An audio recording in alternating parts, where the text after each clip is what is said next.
السلام علیکم ورحمۃ اللہ۔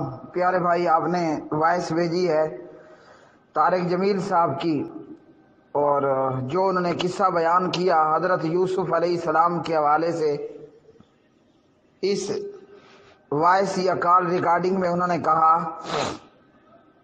کہ جو میں نے قصہ بیان کیا حضرت یوسف علیہ السلام کے حوالے سے، جو ان کے الفاظ تھے، کہا کہ یہ تفسیر قرطبی اور تفسیر رازی وغیرہ ہے، تو وہاں پر یہ قصہ موجود ہے، اور کہا کہ مجھ سے غلطی ہوئی کہ میں نے منہ کالا کرنے والی بات کہی، اور یہ منہ کالا کرنے والی بات روایات میں نہیں ہے۔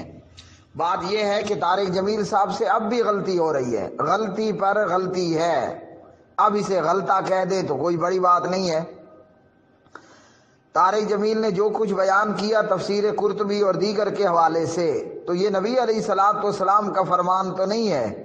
قال وہب وغیرہ، امام وہب اور دیگر نے یہ کہا ہے، تو یہ نبی علیہ السلام کی حدیث ہوا کرتی ہے اس طرح کہ یوسف علیہ السلام کو باندھ کر گدھے پر بٹھایا گیا، گھمایا گیا، اور کہا کہ یہ سزا ہے اس شخص کی جس نے اپنے مالک کی نافرمانی کی۔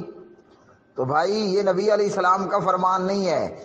جب نبی علیہ السلام کا فرمان نہیں ہے تو یہ کیا ہے؟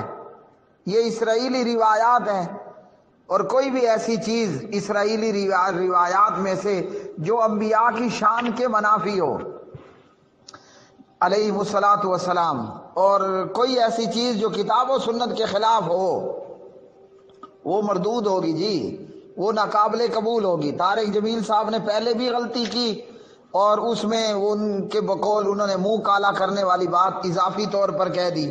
اب اس وائس کے اندر کہتے ہیں کہ منہ کالا کرنے والی بات نہیں ہے، باقی موجود ہے اور صحیح ہے۔ میرے بھائی، خاک صحیح ہے۔ اب امام وہب نبی علیہ السلام تو نہیں ہے، تو یہ نبی علیہ السلام کی بات نہیں ہے، اور ہمیں اگر کوئی خبر دے تو اللہ کا قرآن دے، نبی علیہ السلام کا فرمان دے، تب اس کی سند کو دیکھا جائے گا، ٹھیک ہے، ضعیف ہے وغیرہ۔ یہاں سرے سے یہ بنی اسرائیلی روایات پر مبنی ہے، تو یہ مزید غلطی پر غلطی، اور اس کو شاید یہ غلطہ بن گیا ہے۔ تو طارق جمیل صاحب کو چاہیے کہ دوبارہ توبہ کریں اور مطالعہ فرمایا کریں، اور ایسی چیز بیان کیا کریں کہ جو کتاب و سنت کے منافی نہ ہو، حضرات انبیاء علیہ الصلوۃ والسلام کی شان، قدر و منزلت اور ان کی توقیر کے خلاف نہ ہو۔ تو ایک بار پھر طارق جمیل صاحب کو توبہ کرنے کی توفیق ہے، اور توبہ کرنے کی جو ہے وہ ضرورت ہے۔